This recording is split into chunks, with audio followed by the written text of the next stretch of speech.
The wall at Jericho was an impenetrable force to any army that was trying to overtake the city. Before even dealing with the wall, the attacking troops would have to navigate their way across a 27-foot wide, 9-foot deep pit that lined the outer edges of the city. Then there was the wall itself, a 17-foot high, 5-foot thick, pure mass of solid stone.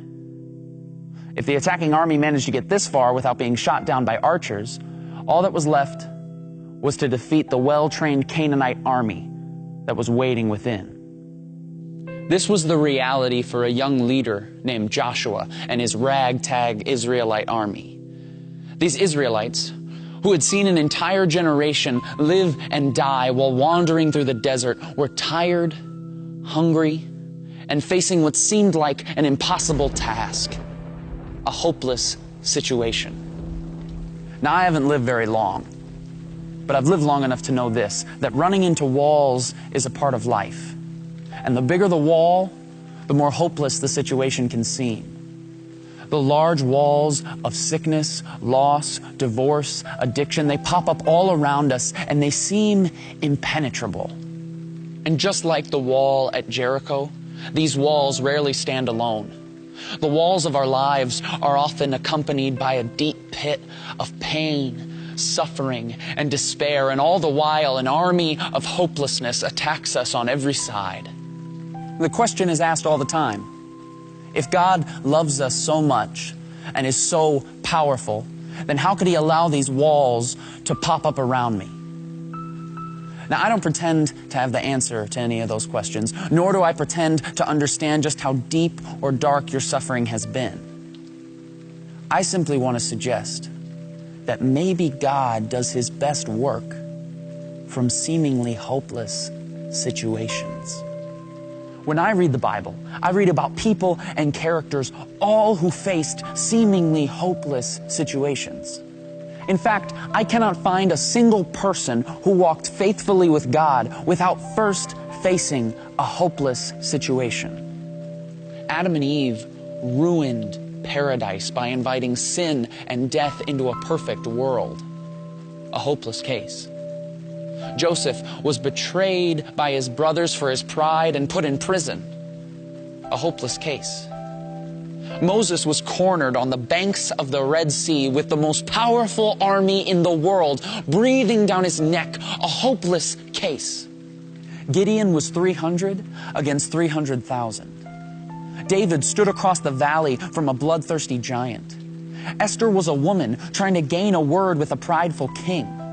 Daniel's roommate was a lion. His friends were thrown in an oven. Jonah sucked at his job and got stuck in a whale. Peter was a coward.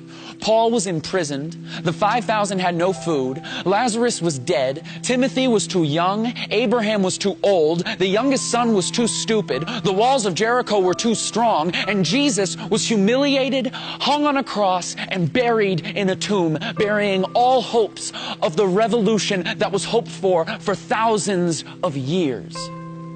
Now, everybody was ready to close the book on these stories. The end, game over. But if there's one thing we learn from the Scriptures, it's that we can never place a period where God has placed a comma. Because when all other options have been worn out, when circumstances couldn't get worse, when everything else has failed, get ready, because that is exactly where God shows up. Because Joseph became second in command. The Red Sea parted. Gideon won without lifting a weapon. Goliath's head was on a plate. Esther spoke and the king listened. Daniel tamed the lion. The oven felt like room temperature. Nineveh repented. Peter became the rock. Paul rejoiced. 12 basketfuls were left over. Lazarus was just kidding. Timothy built a church. Abraham built a family. The youngest son came home to a party. The walls of Jericho came a-tumbling down. And Jesus Christ pulled off the resurrection, defeating sin and death. And the creation that had been marred so many years ago was now restored for all time. With God, what seems like a hopeless situation is not only possible, it's favorable. Because only God can turn a mess into a message. Only God can turn a trial into a triumph, a test into a testimony, and a victim into a victory. His power is made perfect in weakness. So let us rejoice in our trials and hold unswervingly to the hope we profess, because He who promised is faithful, was faithful, and will always be faithful, no matter how hopeless the situation.